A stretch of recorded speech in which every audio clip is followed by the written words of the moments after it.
নমস্কার। রেডিও ভূতুর নতুন একটি পর্বে আপনাদের স্বাগত। আপনাদের সঙ্গে রয়েছে আমি তুষার, আমার সঙ্গে রয়েছে সঙ্গীতা। এই অনুষ্ঠানের প্রত্যেকটি পর্বে আমরা আপনাদের জন্য নিয়ে আসি দেশ বিদেশের বিশিষ্ট সাহিত্যিকদের বিভিন্ন স্বাদের গল্প, উপন্যাস, ধারাবাহিক লেখা। আপনাদের তা যদি শুনে ভালো লাগে তাহলে আমাদের চ্যানেলটিকে আপনারা সাবস্ক্রাইব করবেন এবং আত্মীয় বন্ধুদের মধ্যে শেয়ার করবেন। আজকে আমরা শুনব রবীন্দ্রনাথ ঠাকুরের লেখা জীবিত ও মৃত।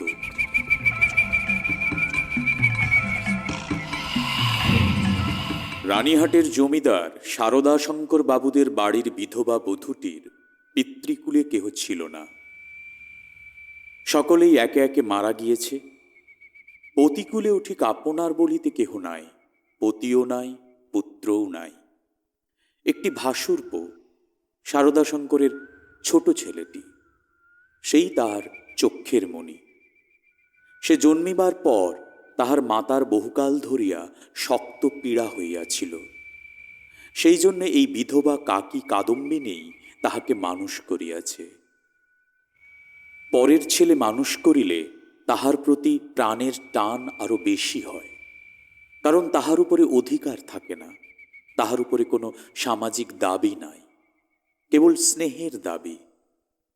কিন্তু কেবলমাত্র স্নেহ সমাজের সমক্ষে আপনার দাবি কোনো দলিল অনুসারে সপ্রমাণ করিতে পারে না এবং চাহেও না। কেবল অনিশ্চিত প্রাণের ধনটিকে দ্বিগুণ ব্যাকুলতার সহিত ভালোবাসে। বিধবার সমস্ত রুদ্ধ প্রীতি এই ছেলেটির প্রতি সিঞ্চন করিয়া একদিন শ্রাবণের রাত্রে কাদম্বিনীর অকস্মাৎ মৃত্যু হইল। হঠাৎ কি কারণে তাহার হৃৎস্পন্দন স্তব্ধ হইয়া গেল। সময় জগতের আর সর্বত্রই চলিতে লাগিল, কেবল সেই স্নেহকাতর ক্ষুদ্র কোমল বক্ষটির ভিতর সময়ের ঘড়ির কল চিরকালের মতো বন্ধ হইয়া গেল। পাছে পুলিশের উপদ্রব ঘটে, এই জন্য অধিক আড়ম্বর না করিয়া জমিদারের 4 জন ব্রাহ্মণ কর্মচারী অনতি বিলম্বে মৃতদেহ দাহ করিতে লইয়া গেল। রানীহাটের শ্মশান লোকালয় হতে বহু দূরে। পুষ্করণীর ধারে একখানি কুটির এবং তাহার নিকটে একটা প্রকাণ্ড বটগাছ। বৃহৎ মাঠে আর কোথাও কিছু নাই। পূর্বে এখান দিয়া নদী বহিত, এখন নদী শুকাইয়া গিয়াছে। সেই শুষ্ক জলপথের এক অংশ খনন করিয়া শ্মশানের পুষ্করণী নির্মিত হইয়াছে। এখানকার লোকেরা এই পুষ্করণীকেই পুণ্য স্রোতস্বিনীর প্রতিনিধি স্বরূপ জ্ঞান করে। মৃতদেহ কুটিরের মধ্যে স্থাপন করিয়া চিতার কাঠ আসিবার প্রতীক্ষায় 4 জনে বসিয়া রহিল। সময়ত দীর্ঘ বোধ হইতে লাগিল যে অধীর হইয়া 4 জনের মধ্যে নিতাই এবং গুরুচরণ কাঠ আনিতে এত বিলম্ব হইতেছে কেন দেখিতে গেল। সিধু এবং বনমালী মৃতদেহ রক্ষা করিয়া বসিয়া রহিল। শ্রাবণের অন্ধকার রাত্রি, থমথমে মেঘ করিয়া আছে। আকাশে একটি তারা দেখা যায় না। অন্ধকার ঘরে 2 জনে চুপ করিয়া বসিয়া রহিল। একজনের চাদরে দিয়াশালাই এবং বাতি বাঁধা ছিল। বর্ষাকালের দিয়াশালাই বহু চেষ্টাতেও জ্বলিল না। যে লণ্ঠন সঙ্গে ছিল তাহাও নিভিয়া গেছে। অনেকক্ষণ চুপ করিয়া থাকিয়া একজন কহিল, বাইরে এক চিলিম তামাকের জোগাড় থাকিলে বড় সুবিধা হইত, তাড়াতাড়িতে কিছু আনা হয় নাই। অন্য ব্যক্তি কহিল, আমি চট করিয়া এক দৌড়ে সমস্ত সংগ্রহ করিয়া আনিতে পারি। বনমালীর প্রলয়নের অভিপ্রায় বুঝিয়া বিধু কহিল, মাইরি, আর আমি বুঝি এখানে একলা বসিয়া থাকিব? আবার কথাবার্তা বন্ধ হইয়া গেল। 5 মিনিটকে 1 ঘণ্টা বলিয়া মনে হইতে লাগিল। যাহারা কাঠ আনিতে গিয়াছিল তাহাদিগকে মনে মনে ইহারা গালি দিতে লাগিল। তাহারা যে দিব্য আরামে কোথাও বসিয়া গল্প করিতে করিতে তামাক খাইতেছে, এ সন্দেহ ক্রমশই তাহাদের মনে ঘনীভূত হইয়া উঠিতে লাগিল। কোথাও কোনো শব্দ নাই, কেবল পুষ্করিণীর তীর হইতে অবিশ্রান্ত ঝিল্লি এবং ভেকের ডাক শোনা যাইতেছে। এমন সময় মনে হইল যেন খাটটা ঈষৎ নড়িল, যেন মৃতদেহ পাশ ফিরিয়া শুইল। বিধু এবং বনমালী রাম নাম জপিতে লাগিল। হঠাৎ ঘরের মধ্যে একটা দীর্ঘ নিঃশ্বাস শোনা গেল।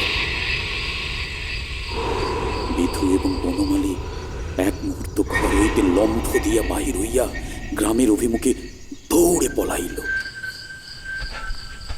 প্রায় ক্রোশ দেড়েক পথ গিয়া তারা দেখিল তাদের অবশিষ্ট দুই সঙ্গী লণ্ঠন হাতে ফিরিয়া আসিতেছে। তারা বাস্তবিকই তামাক খাইতে গিয়াছিল, কাঠের কোনো খবরই জানে না। তথাপি সংবাদ দিল গাছ কাটিয়া কাঠ ফাড়াইতেছে, অনতি বিলম্বে রওনা হইল। তখন বিধু ও বনমালী কুটিরের সমস্ত ঘটনা বর্ণনা করিল।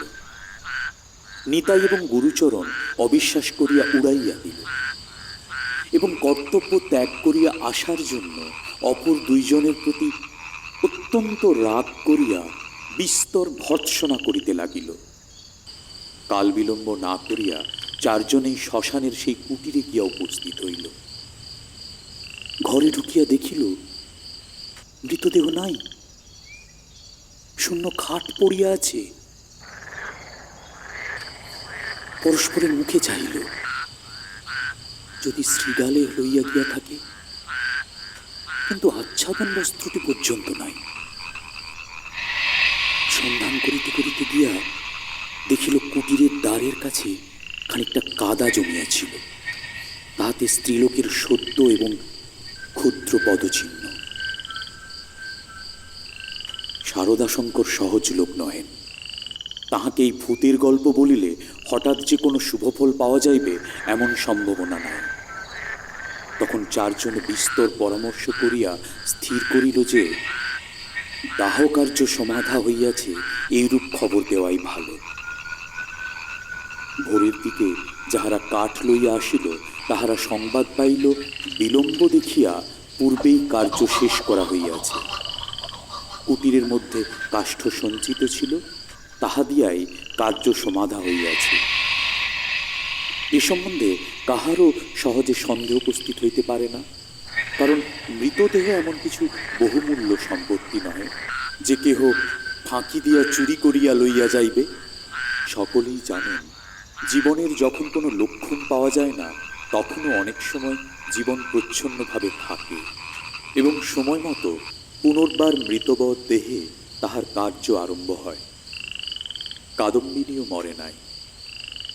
হঠাৎ কি কারণে তাহার জীবনের ক্রিয়া বন্ধ হইয়া গিয়াছিল। যখন সে সচেতন হইয়া উঠিল, চতুর্দিকে নিবিড় অন্ধকার। চিরাভ্যাস মতো যেখানে শয়ন করিয়া থাকে মনে হইল এটা সে জায়গা নহে। একবার ডাকিল, দিদি। অন্ধকার ঘরে কেহ সাড়া দিল না।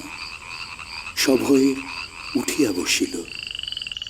মনে পড়িল সেই মৃত্যু শয্যার কথা, সেই হঠাৎ বক্ষের কাছে একটা বেদনা, একটা শ্বাসরোধ হবার উপক্রম।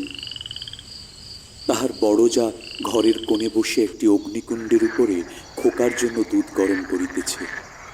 কাদম্বিনী আর দাঁড়াইতে না পারিয়া বিছানার উপর আছাড় খাইয়া পড়িল।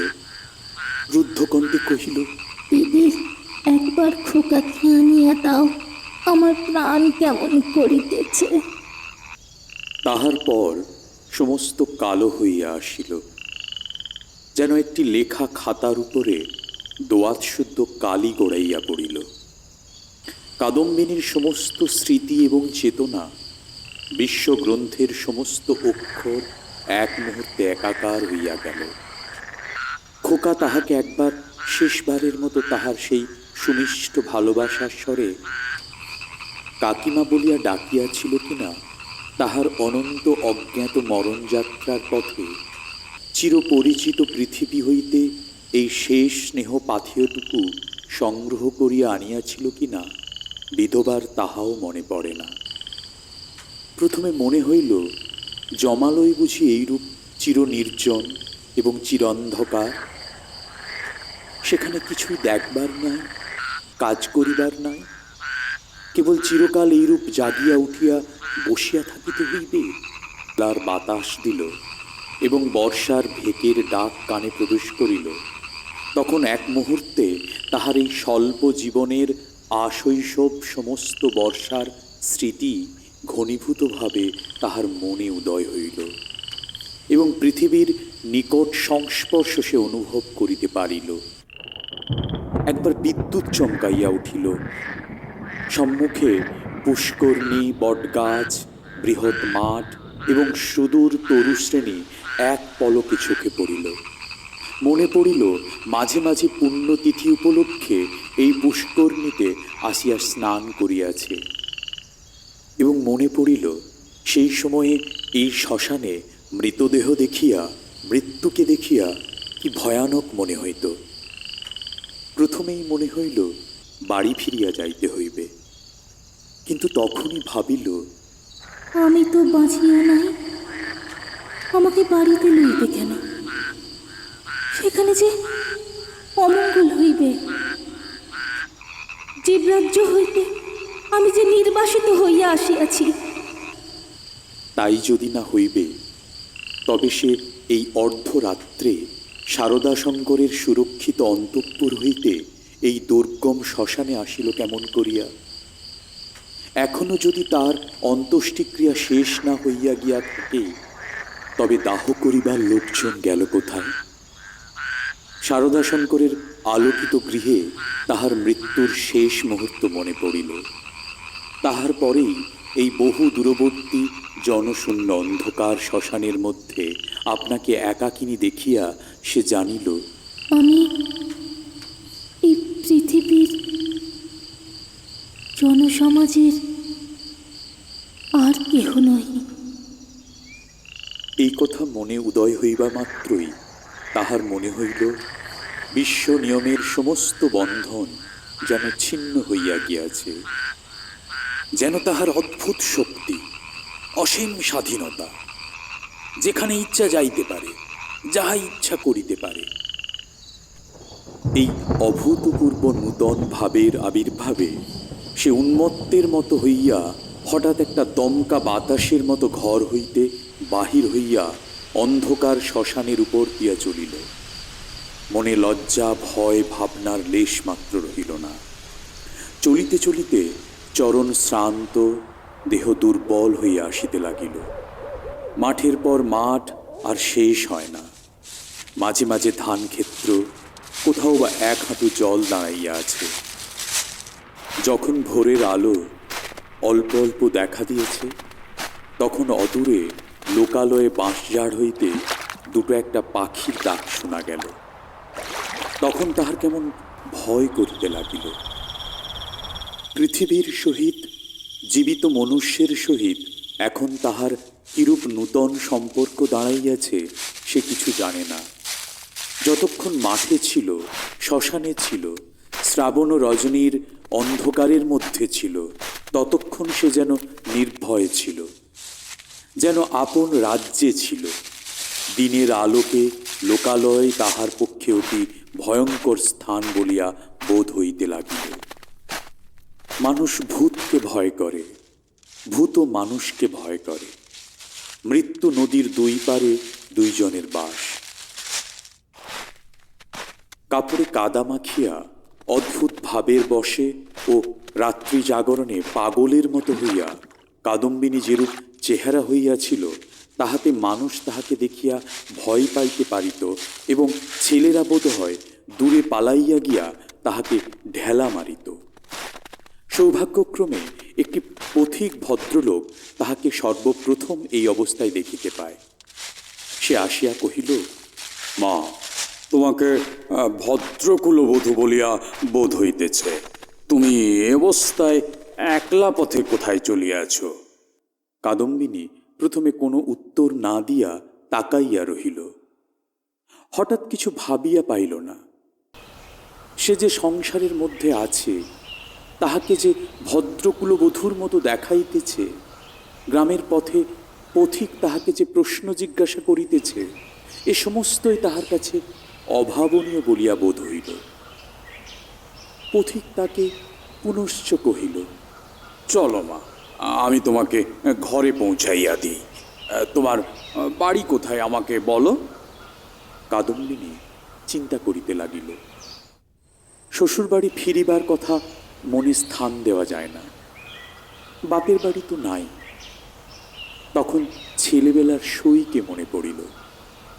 সই যোগমায়ার সহিত যদিও ছেলেবেলা হইতেই বিচ্ছেদ, তথাপি মাঝে মাঝে চিঠিপত্র চলে। এক এক সময় রীতিমতো ভালোবাসার লড়াই চলিতে থাকে। কাদম্বিনী জানাইতে চাহে ভালোবাসা তাহার দিকেই প্রবল। যোগমায়া জানাইতে চাহে কাদম্বিনী তাহার ভালোবাসার যথোপযুক্ত প্রতিদান দেয় না। কোনো সুযোগে একবার উভয়ে মিলন হইতে পারিলে যে এক দণ্ড কেহ কাহাকে চোখের আড়াল করিতে পারিবে না, এ বিষয়ে কোনো পক্ষেরই কোনো সন্দেহ ছিল না। কাদম্বিনী ভদ্রলোকটিকে কহিল, নিশ্চিন্দাপুরের শ্রীপতিচরণবাবুর বাড়ি যাইব। অথি কলিকাতায় যাইতেছিল। নিশ্চিন্দাপুর যদিও নিকটবর্তী নহে, তথাপি তাহার গম্য পথেই পড়ে। তিনি স্বয়ং বন্দোবস্ত করিয়া কাদম্বিনীকে শ্রীপতিচরণ বাবুর বাড়ি পৌঁছাইয়া দিলেন। দুই সইয়ে মিলন হইল। প্রথমে চিনিতে একটু বিলম্ব হইয়াছিল, তাহার পরে বাল্য সাদৃশ্য উভয়ের চক্ষে ক্রমশই পরিস্ফুট হইয়া উঠিল। যোগমায়া কহিল, ও মা, আমার কি ভাগ্য! তোমার যে দর্শন পাইব এমন তো আমার মনেই ছিল না। কিন্তু ভাই, তুমি কি করিয়া আসিলে? তোমার শ্বশুর বাড়ির লোকেরা যে তোমায় ছাড়িয়া দিল। কাদম্বিনী চুপ করিয়া রহিল। অবশেষে কহিল, ভাই, শ্বশুর বাড়ির কথা আমাকে জিজ্ঞাসা করিও না। আমাকে দাসীর মতো বাড়িতে এক প্রান্তে স্থান দিও। আমি তোমাদের সব কাজ করিয়া দেব। যোগমায়া কহিল, ও মা, সে কি কথা? দাসীর মতো থাকবে কেন? তুমি না আমার সই। এমন সময় শ্রীপতি ঘরে প্রবেশ করিল। কাদম্বিনী খানিকক্ষণ তাহার মুখের দিকে তাকাইয়া ধীরে ধীরে ঘর হইতে বাহির হইয়া গেল। মাথায় কাপড় দেওয়া বা কোনরূপ সংকোচ বা সম্ভ্রমের লক্ষণ দেখা গেল না। পাছে তাহার সইয়ের বিরুদ্ধে শ্রীপতি কিছু মনে করে, এজন্য ব্যস্ত হইয়া যোগমায়া নানারূপে তাহাকে বুঝাইতে আরম্ভ করিল। কিন্তু এতই অল্প বুঝাইতে হইল এবং শ্রীপতি এত সহজে যোগমায়ার সমস্ত প্রস্তাবে অনুমোদন করিল যে যোগমায়া মনে মনে বিশেষ সন্তুষ্ট হইল না। কাদম্বিনী সইয়ের বাড়িতে আসিল, কিন্তু সইয়ের সঙ্গে মিশিতে পারিল না। মাঝে মৃত্যুর ব্যবধান। আত্মসম্বন্ধে সর্বদা একটা সন্দেহ এবং চেতনা থাকিলে পরের সঙ্গে মেশা যায় না। কাদম্বিনী যোগমায়ার মুখের দিকে চায় এবং কি যেন ভাবে, মনে করে স্বামী এবং ঘরকন্যা লইয়া ও যেন বহুদূর এক জগতে আছে। স্নেহ, মমতা এবং সমস্ত কর্তব্য লইয়া ও যেন পৃথিবীর লোক, আর আমি যেন শূন্য ছায়া। ও যেন অস্তিত্বের দেশে, আর আমি যেন অনন্তের মধ্যে। যোগমায়ারও কেমন কেমন লাগিল, কিছুই বুঝিতে পারিল না। স্ত্রীলোক রহস্য সহ্য করিতে পারে না, কারণ অনিশ্চিতকে লইয়া কবিত্ব করা যায়, বীরত্ব করা যায় না। পাণ্ডিত্য করা যায়, কিন্তু ঘরকন্যা করা যায় না। এই জন্য স্ত্রীলোক যেটা বুঝিতে পারে না, হয় সেটার অস্তিত্ব বিলোপ করিয়া তাহার সহিত কোনো সম্পর্ক রাখে না, নয় তাহাকে স্বহস্তে নূতন মূর্তি দিয়া নিজের ব্যবহারযোগ্য একটি সামগ্রী গড়িয়া তোলে। যদি দুইয়ের কোনোটাই না পারে, তবে তাহার উপর ভারী রাগ করিতে থাকে। কাদম্বিনী যতই দুর্বোধ্য হইয়া উঠিল, যোগমায়া তাহার উপর ততই রাগ করিতে লাগিল। ভাবিল, এ কি উপদ্রব স্কন্ধের উপর চাপিল। আবার আরেক বিপদ, কাদম্বিনীর আপনাকে আপনি ভয় করে। সে নিজের কাছ হইতে নিজে কিছুতেই পালাইতে পারে না। যাহাদের ভূতের ভয় আছে তাহারা আপনার পশ্চাৎ দিককে ভয় করে, যেখানে দৃষ্টি রাখিতে পারে না সেইখানেই ভয়। কিন্তু কাদম্বিনীর আপনার মধ্যেই সর্বাপেক্ষা বেশি ভয়, বাহিরে তাহার ভয় নাই। এই জন্য বিজন দ্বীপ্রহরে সে একা ঘরে এক একদিন চিৎকার করিয়া উঠিত এবং সন্ধেবেলায় দীপালোকে আপন ছায়া দেখিলে তাহার গা ছমছম করিতে থাকিত। তাহার এই ভয় দেখিয়া বাড়িশুদ্ধ লোকের মনে কেমন একটা ভয় জন্মিয়া গেল। চাকর দাসীরা এবং যোগমায়াও যখন তখন যেখানে সেখানে ভূত দেখিতে আরম্ভ করিল। একদিন এমন হইল, কাদম্বিনী অর্ধরাত্রে আপন শয়নগৃহ হইতে কাঁদিয়া বাহির হইয়া একেবারে যোগমায়ার গৃহদ্বারে আসিয়া কহিল, দিদি, দিদি, তোমার দুটি পায়ে পড়ি গো, আমায় একলা ফেলিয়া রাখিও না। যোগমায়া যেমন ভয়ও পাহিল তেমনি রাগও হইল। ইচ্ছা করিল তদণ্ডেই কাদম্বিনীকে দূর করিয়া দেয়। দয়াপরবশ শ্রীপতি অনেক চেষ্টায় তাহাকে ঠান্ডা করিয়া পার্শ্ববর্তী গৃহে স্থান দিল। পরদিন অসময়ে অন্তঃপুরে শ্রীপতির তলব হইল। যোগমায়া তাহাকে অকস্মাৎ ভৎসনা করিতে আরম্ভ করিল। হ্যাঁ গা, তুমি কেমন ধারালো? মাসখানেক হইয়া গেল তবু যাবার নাম করি না, আর তোমার মুখে যে একটি আপত্তি মাত্র শুনি না। তোমার মনের ভাবটা কি বুঝাইয়া বলো দেখি। বাস্তবিক সাধারণ স্ত্রী জাতির পরে পুরুষ মানুষের একটা নির্বিচার পক্ষপাত আছে, এবং সেজন্য স্ত্রীলোকেরাই তাহাদিগকে অধিক অপরাধী করে। নিঃসহায় অথচ সুন্দরী কাদম্বিনীর প্রতি শ্রীপতির করুণা যে যথোচিত মাত্রার চেয়ে কিঞ্চিত অধিক ছিল, তাহার বিরুদ্ধে তিনি যোগমায়ার গাত্রস্পর্শপূর্বক শপথ করিতে উদ্যত হইলেও তাহার ব্যবহারে তাহার প্রমাণ পাওয়া যাইত। তিনি মনে করিতেন, নিশ্চয়ই শ্বশুরবাড়ির লোকেরা এই পুত্রহীনা বিধবার প্রতি অন্যায় অত্যাচার করিত, তাই নিতান্ত সহ্য করিতে না পারিয়া পলাইয়া কাদম্বিনী আমার আশ্রয় লইয়াছে। যখন ইহার বাপ মাকে হয় নাই, তখন আমি ইহাকে কি করিয়া ত্যাগ করি? এই বলিয়া তিনি কোনরূপে সন্ধান লইতে ক্ষান্ত ছিলেন, এবং কাদম্বিনীকেও এই অপ্রীতিকর বিষয়ে প্রশ্ন করিয়া ব্যথিত করিতে তাহার প্রবৃত্তি হইত না। তখন তাহার স্ত্রী তাহার অসাড় কর্তব্যবুদ্ধিতে নানা প্রকার আঘাত দিতে লাগিল। কাদম্বিনীর শ্বশুরবাড়িতে খবর দেওয়া যে তাহার গৃহের শান্তিরক্ষার পক্ষে একান্ত আবশ্যক, তাহা তিনি বেশ বুঝিতে পারিলেন। অবশেষে স্থির করিলেন, হঠাৎ চিঠি লিখিয়া বসিলে ভালো ফল নাও হইতে পারে।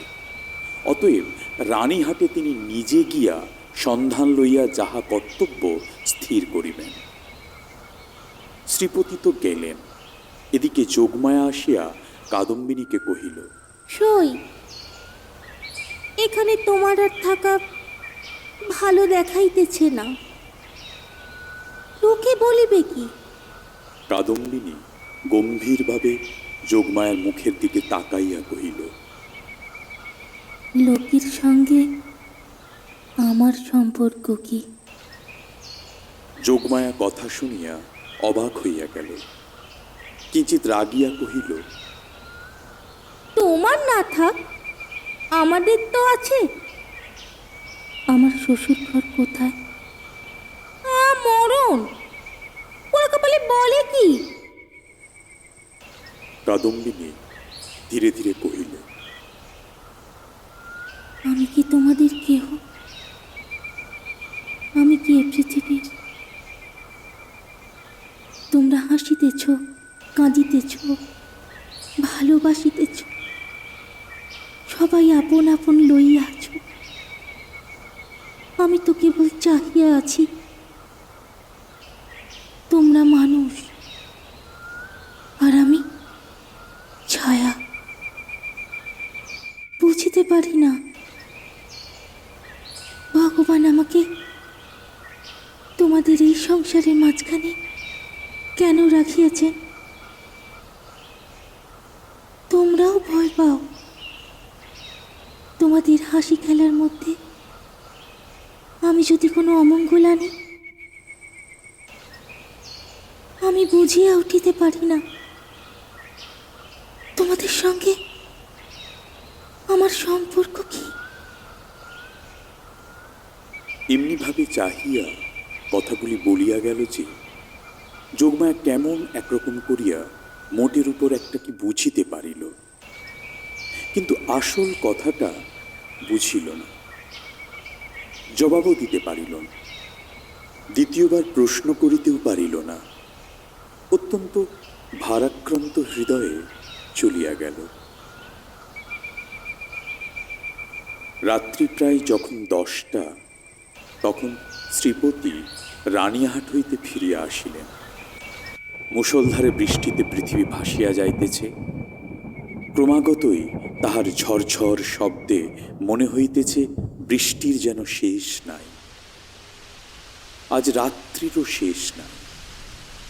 যোগমায়া জিজ্ঞাসা করিলেন, কি হইল? শ্রীপতি কহিলেন, সে অনেক কথা, পরে হইবে। বলিয়া কাপড় ছাড়িয়া আহার করিলেন এবং তামাক খাইয়া শুইতে গেলেন। ভাবটা অত্যন্ত চিন্তিত।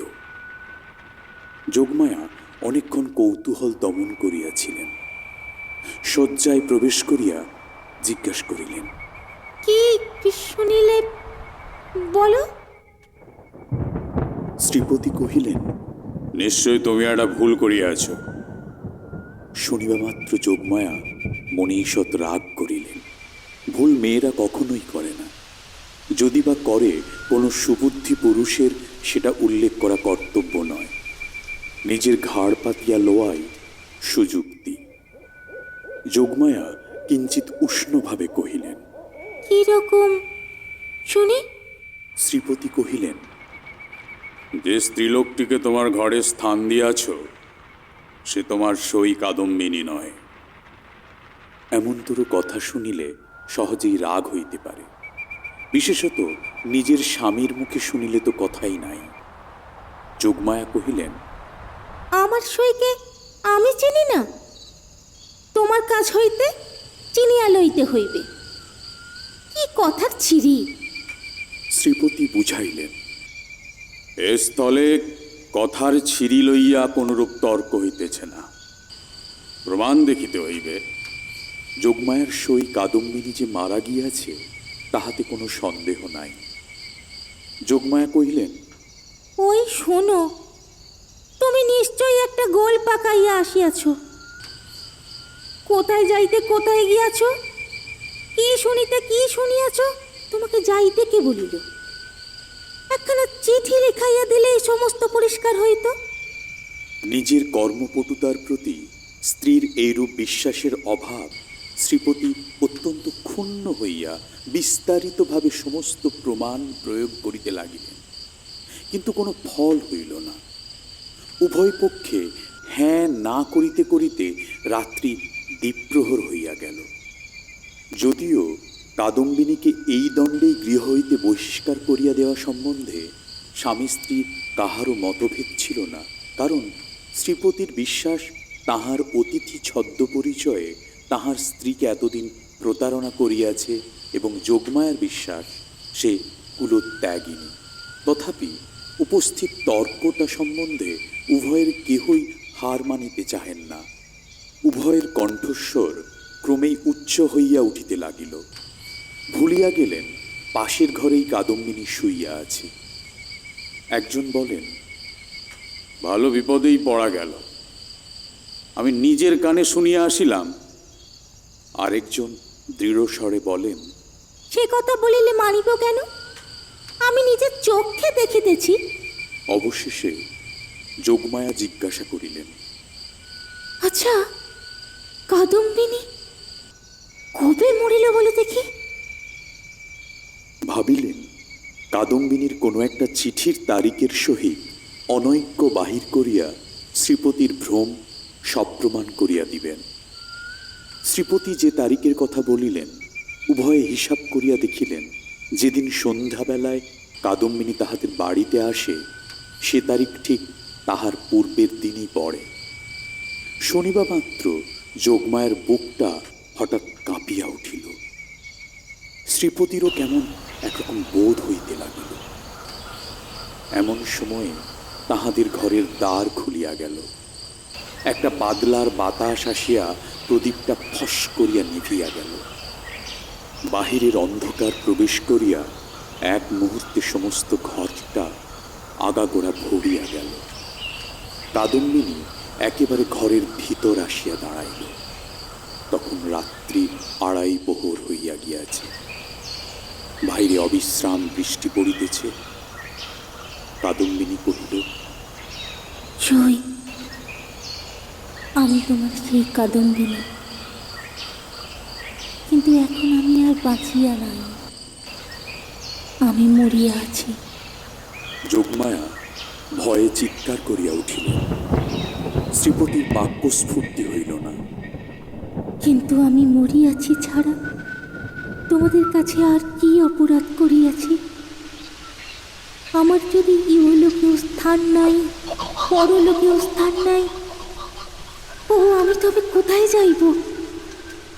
তীব্র কণ্ঠে চিৎকার করিয়া যেন এই গভীর বর্ষ নিশীথে সুপ্ত বিধাতাকে জাগ্রত করিয়া জিজ্ঞাসা করিল, ওগো আমি তবে কোথায় যাইব?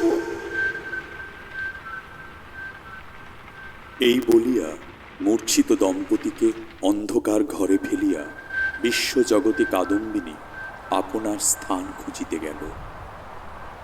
কাদম্বিনী যে কেমন করিয়া রানীহাটে ফিরিয়া গেল তাহা বলা কঠিন। কিন্তু প্রথমে কাহাকেও দেখা দিল না। সমস্ত দিন অনাহারে একটা ভাঙা পোড়ো মন্দিরে যাপন করিল। বর্ষার অকাল সন্ধ্যা যখন অত্যন্ত ঘন হইয়া আসিল এবং আসন্ন দুর্যোগের আশঙ্কায় গ্রামের লোকেরা ব্যস্ত হইয়া আপন আপন গৃহে আশ্রয় করিল, তখন কাদম্বিনী পথে বাহির হইল। শ্বশুরবাড়ির দ্বারে গিয়া একবার তাহার হৃৎকম্প উপস্থিত হইয়াছিল, কিন্তু মস্ত ঘোমটা টানিয়া যখন ভিতরে প্রবেশ করিল, দাসী ভ্রমে দারীরা কোনরূপ বাধা দিল না। এমন সময় বৃষ্টি খুব চাপিয়া আসিল, বাতাসও বেগে বহিতে লাগিল।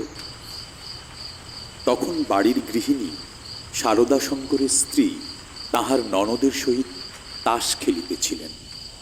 ঝি ছিল রান্নাঘরে এবং পীড়িত খোকা জ্বরের উপশমে শয়নগৃহে বিছানায় ঘুমাইতেছিল। কাদম্বিনী সকলের চক্ষু এড়াইয়া সেই ঘরে গিয়া প্রবেশ করিল। সে যে কি ভাবিয়া শ্বশুরবাড়ি আসিয়াছে জানি না, সে নিজেও জানে না। কেবল এইটুকু জানে যে একবার খোকাকে চক্ষে দেখিয়া যাইবার ইচ্ছা।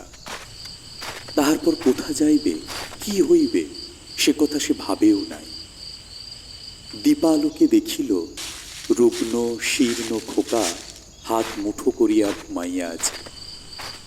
দেখিয়া উত্তপ্ত হৃদয় যেন তৃষাতুর হইয়া উঠিল। তাহার সমস্ত বালাই লইয়া তাহাকে একবার বুকে চাপিয়া না ধরিলে কি বাঁচা যায়? তাহার পর তার মনে পড়িল, আমি নাই, ইহাকে দেখিবার কে আছে? ইহার মা সঙ্গ ভালোবাসে। এতদিন আমার হাতে ভার দিয়াই সে নিশ্চিত ছিল। কখনো তাহাকে ছেলে মানুষ করিবার জন্য কোনো দায়ী পোহাইতে হয় নাই। আর ইহাকে কে তেমন করিয়া যত্ন করিবে? এমন সময় খোকা হঠাৎ পাশ ফিরিয়া অর্ধনিদ্রিত অবস্থায় বলিয়া উঠিল, শোনা আমার, তোর কাকিমাকে এখনো ভুলিস নাই? তাড়াতাড়ি পুজো হইতে জল গড়াইয়া লইয়া খোকাকে বুকের উপর তুলিয়া কাদম্বিনী তাহাকে জল পান করাইল। যতক্ষণ ঘুমের ঘোর ছিল, চিরাভ্যাস মতো কাকিমার হাত হইতে জল খাইতে খোকার কিছুই আশ্চর্য বোধ হইল না। অবশেষে কাদম্বিনী যখন বহুকালের আকাঙ্ক্ষা মিটাইয়া তাহার মুখচুম্বন করিয়া তাহাকে আবার শুইয়া দিল, তখন তাহার ঘুম ভাঙিয়া গেল এবং কাকিমাকে জড়াইয়া ধরিয়া জিজ্ঞাসা করিল, কাকিমা তুই মরে গেছিস? হ্যাঁ খোকা। আবার তুই খোকার কাছে ফিরে এসেছিস? আর তুই মরে যাবি না?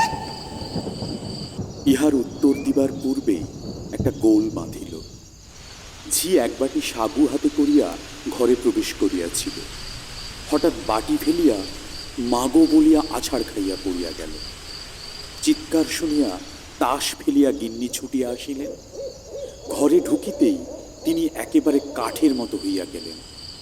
পলাইতেও পারিলেন না, মুখ দিয়া একটি কথাও সরিল না। এই সকল ব্যাপার দেখিয়া খোকারও মনে ভয়ের সঞ্চার হইয়া উঠিল। সে কাঁদিয়া বলিয়া উঠিল, কাকিমা তুই যা।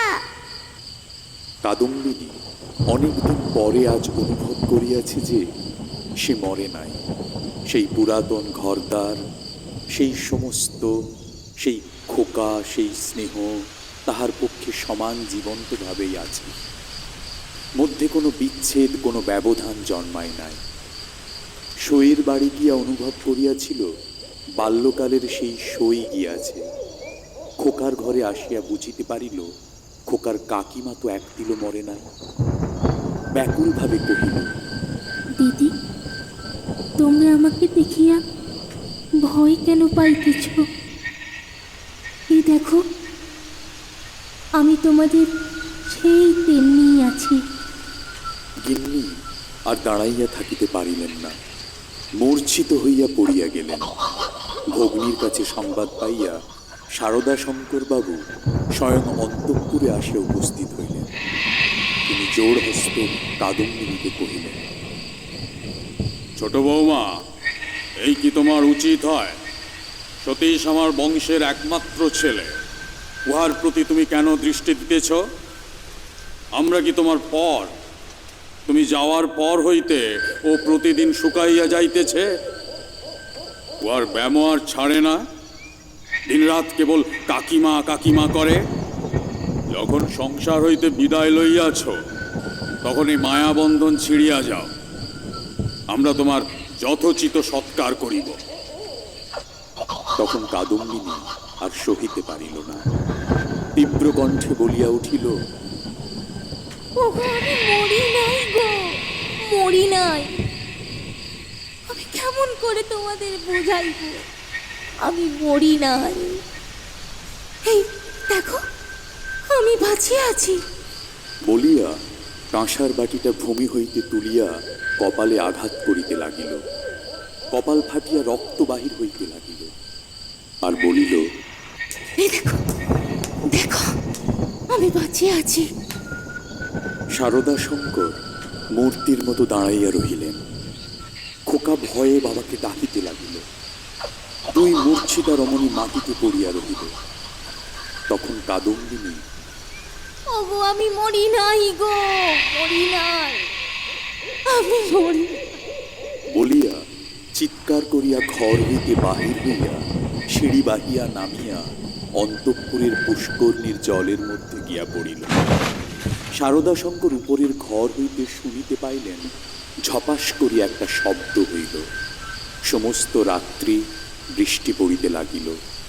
তাহার পরদিন সকালেও বৃষ্টি পড়িতেছে। মধ্যাহ্নে বৃষ্টির বিরাম নাই। কাদম্বিনী মরিয়া প্রমাণ করিল সে মরে নাই।